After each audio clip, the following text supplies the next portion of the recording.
और अब आज के एक एक्सपोजे पर भी हम बात करते हैं। जैसा कि मैंने कहा कि रोज कुछ नया घटित हो जाता है, रोज एक नया एंगल, एक नई कड़ी जुड़ जाती है, और रोज पता चलता है कि राम भक्ति का मुखौटा ओढ़कर चढ़ाकर किस तरह की घटिया से घटिया हरकत की जा रही है। तो जैसे ये सब ही काफी नहीं था, एक न्यूज चैनल ने एक्सपोजे किया, उन्होंने एक अंडर कवर ऑपरेशन किया, और उस अंडर कवर ऑपरेशन से पहले एक राम मंदिर ट्रस्ट का गेस्ट हाउस है, और वो आप सब लोगों ने भी महसूस किया होगा, उसका दरवाजा जब से चोरी पकड़ी गई, मीडिया के हमारे साथी लगातार खटखटा रहे हैं, लगातार कह रहे हैं अंदर आने दीजिए, देखने दीजिए, बात करने दीजिए, अरे लोकतंत्र है, अरे हमें भी पता चले अंदर क्या चल रहा है। और वो फाटक बंद कर दिया जाता है,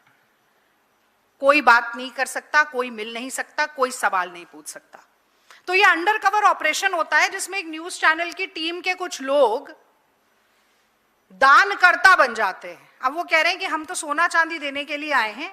और लो एंड बिहोल्ड, जैसा अंग्रेजी में कहा जाता है, ये सोने का जो जादू है, जो धन की माया है, उससे दरवाजा तुरंत खुल जाता है,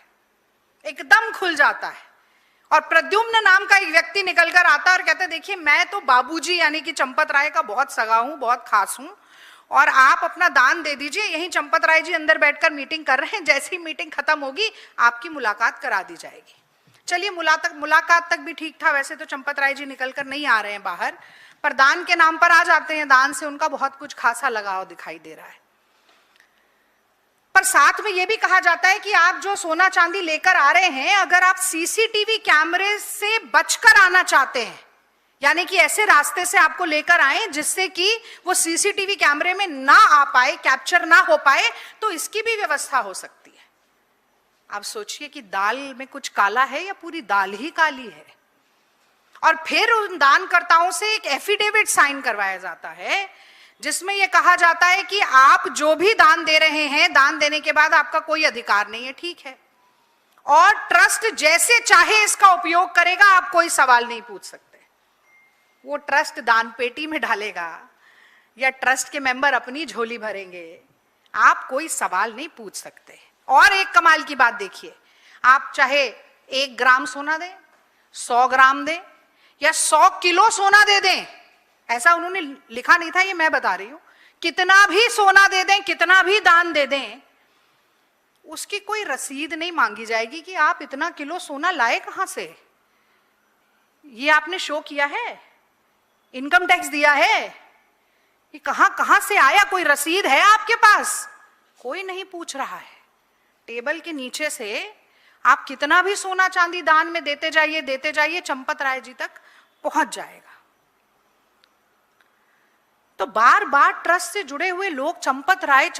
के पास सीधा पहुंचता है, चंपत राय दान दिया जाता है, चंपत राय सर्वा है, चंपत राय करता धरता है, बोल रहे हैं। चंपत राय ने इस्तीफा दे दिया, कोई एफआईआर नहीं हुई, कोई जांच पड़ताल नहीं हुई,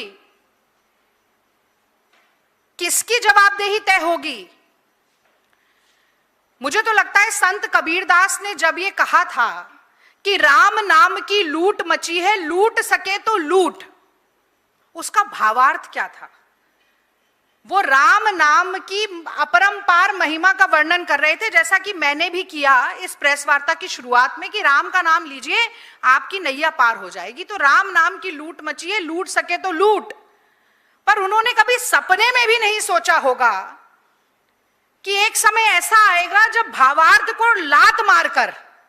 शब्दशः चरितार्थ किया जाएगा इस देश में, राम के नाम पर ऐसी लूट मचेगी और उसको मचाने वाले, मुंह में राम बगल में छुरी वाले ऐसे धर्मद्रोही आएंगे जो कहेंगे राम नाम अपना जपना और पराया माल अपना।